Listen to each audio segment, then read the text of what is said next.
안녕하세요. 김성길 목사와 함께하는 사람 이야기 제2단원의 G7 과정입니다.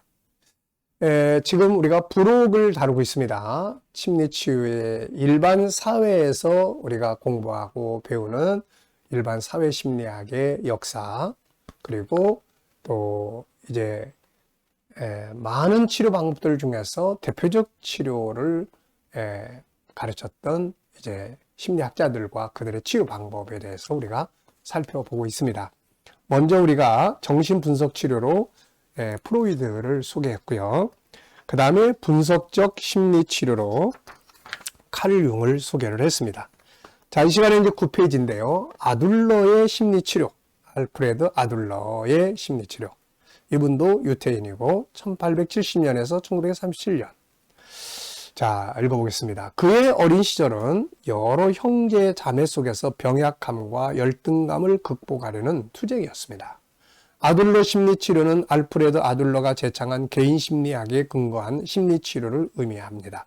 그는 한때 프로이드와 함께 정신분석 운동에 참여했으나 견해 차이로 그와 결별하고 자신만의 독자적인 이론체계인 개인 심리학을 제창을 했습니다. 그는 프로이드나 칼 융과 달리 개인의 삶에 있어서 열등감의 보상과 공동체 의식의 중요성을 강조했습니다. 인간은 원초와 자아, 초자아라는 내적 요인들의 갈등에 의해서 움직이기보다 하나의 통합된 존재로서 자신의 목표를 향해 통일성 있게 살아간다. 그러니까 다른 분들은 원초와 원초자, 그 다음에 뭐 자아, 초자아, 뭐 이런 내적 어떤 요인들에 의해서 여러 가지 심리 상태들이 발생을 하는데, 이분은 이게 따로따로 떨어진 게 아니라 통합된 것으로서 자신의 인생의 목표를 향해서 살아가는 그 과정에서 나타나는 열등감의 극복, 이렇게 본 거죠. 그는 인간의 부적응 상태를 병적인 장애라기보다는 삶의 목표 추구에 대한 낙심 상태로 봤습니다.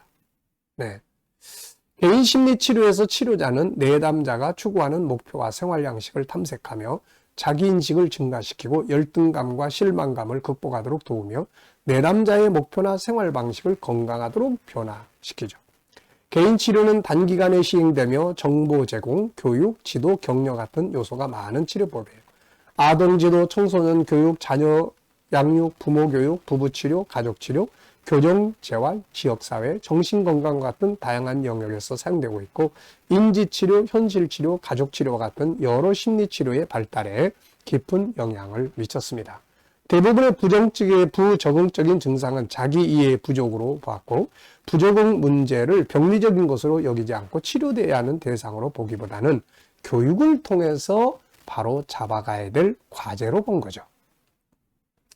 자, 심리치료의 목표, 내담자의 생활 양식을 이해하고 부적응적인 목표와 신념을 파악하여 사회적 관심을 증가시키고 좀 더 적응적인 목표와 생활 양식으로 변화시키는 데 떴습니다. 치료 원리, 내담자의 치료적 변화를 위해서 통찰, 즉 깨달음이 중요함을 강조하고 내담자로 하여금 자신의 목표와 생활 양식에 대해 깨닫게 하는 것이 변화의 핵심입니다. 치료적 변화는 내담자가 자신의 목표와 내면적 동기를 인식하기 시작할 때 일어날 수 있죠. 그는 내담자가 자신의 부적응적인 동기를 자각하고 그것에 집착하지 않게 돕는 방법으로 수프의 침뱉기라는 기법을 제시합니다. 내담자는 자신의 행동하는 동기가 자기 파멸적이라는 것을 깨닫게 되면 그러한 행동에 대한 매력이 떨어져서 더 이상 집착하지 않게 될 수 있다는 거죠.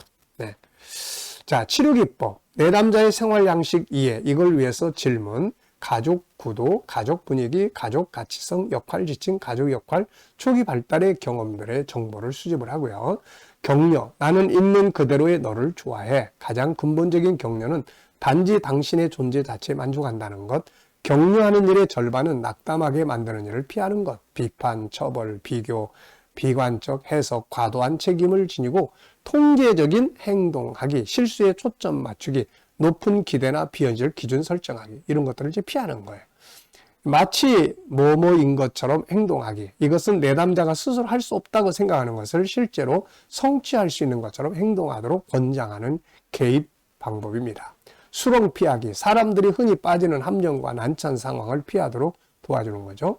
자신을 포착하기, 내담자가 반복적으로 범하는 부적응적인 행동을 자각하게 함으로써 그러한 행동을 방지하도록 돕는 방법입니다.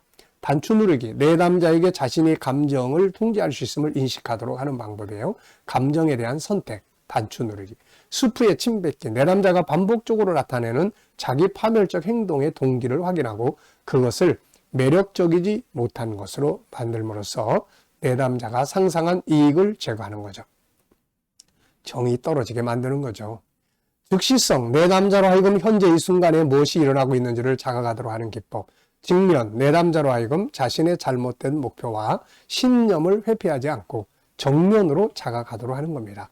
과제 부여, 치료자가 내담자의 동의하에 문제의 해결을 위한 구체적인 행동 과제를 정하고 내담자로 하여금 그러한 과제를 수행하게 하는 겁니다. 치료 단계, 치료자와의 관계 형성, 탐색, 해석, 재교육 또는 방향 재설정. 자, 정신분석 이론가들로부터 너무 피상적이라는 비판을 받았습니다. 인지행동 치료자로부터는 너무 역동적이며 내적인 동기를 지나치게 중시한다는 비판을 받았고요. 공동체 활동에 대한 참여와 책임감을 과도하게 강조한다는 비판을 받기도 했습니다.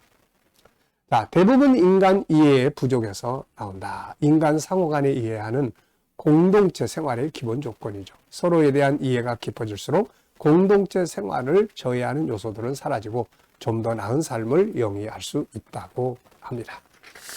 자, 이렇게 심리학자들마다 자기의 살아온 환경, 또 배경, 자기의 경험, 또 이런 것들이 다 다르기 때문에 각자가 생각하는 이론들이 조금씩 다를 수밖에 없죠. 어떤 사람은 정신세계, 어떤 사람은 현실, 어떤 사람은 또 인간관계, 뭐 다양한, 어떤 사람은 삶의 목표성, 뭐 이게 사실은 다 알고 보면은 다 가지고 있는 거예요. 정신적 문제도 있는 거고, 또 뭐 인간관계성의 문제도 있는 거고, 목표성의 문제도 있는 거고, 내면의 자기 실현에 대한 또 욕구가 또 충돌되면서 생기는 경우도 있는 거고. 그래서 이 성경은 이렇게, 사회심리학은 인간의 내면을 100% 다 못 보고 이야기하는 거예요. 그러니까 나타나는 것들을 체크하고 자기의 경험을 바탕으로 해서 정리해서 시료 활용을 하는 거죠. 반면에 성경은 인간 전체 내부 구조, 이분들이 무의식, 의식, 근데 우리는 성경 속에서 무의식의 세계는 이런 게 들어있어. 하나님을 닮은, 하나님의 형상대로 닮은 하나님의 성품의 요소들이 무의식 속에 있는 거고, 또 창세기 3장의 죄성이 무의식 속에 다 들어있는 거고, 살아오면서 경험하고 부딪혀 있던 것들이 무의식 속에 잠재되어 있는 거고, 왜냐하면 이거 없어지는 게 아니거든요. 그래서 어떤 것들은 이제 이게 의식 속에 딱 떠올라서 내 행동을 만들기도 하고 이렇게 되는 거예요. 그래서 이제 이런 것들이 자기답게 살아가려고 하는 것들이 잘 안 됐을 때 장애 현상들이 발생을 하는 거고, 아픔이 발생하는 거고, 자기답게 다시 살아가도록 그게 목표가 됐던 인간관계가 됐던 어떤 자기 실현이 됐든 간에 그것을 만들어서 가도록 도와줄 때 치유의 현상이 일어나게 되는 거죠. 자, 여기까지 하고 이 시간은 마치겠습니다. 다음 시간에 또 계속 이어서 진행하도록 하겠습니다. 감사합니다.